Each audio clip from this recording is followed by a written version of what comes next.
જિલ્લાના કુંવાટ રેફરલ હોસ્પિટલના સુપ્રિન્ટેન્ડન્ટ નશાની હાલતમાં પકડાયા છે। તેમનો વિડીયો એક વાયરલ થયો છે। રવિવારના દિવસે સારવાર લેવા ગયેલા જાગૃત નાગરિકે આ વિડીયો ઉતાર્યો હતો।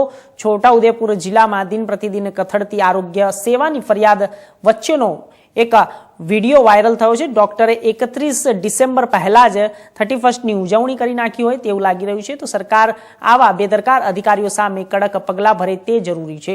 તો છોટાઉદેપુર જિલ્લો મધ્યપ્રદેશને અડીને આવેલ હોવાથી ખુલ્લે આમ બુટલેગરો છોટાઉદેપુર જિલ્લામાં દારૂ સપ્લાય પણ કરતા જોવા મળતા હોય છે। એ સીમત છે ને પીધેલો છે વળી હું બીજું સાંસદને ફોન કર્યો વિડીયો ઉતારવાનું કીધું એટલે ઉતારું હમણાં મોકલાવો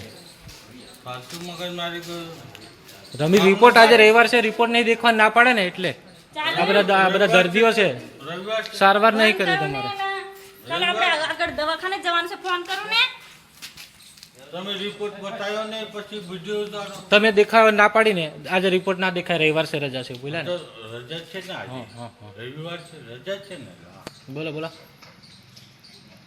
અને ચાલુ ને આપણે પોળી લીધી જેમ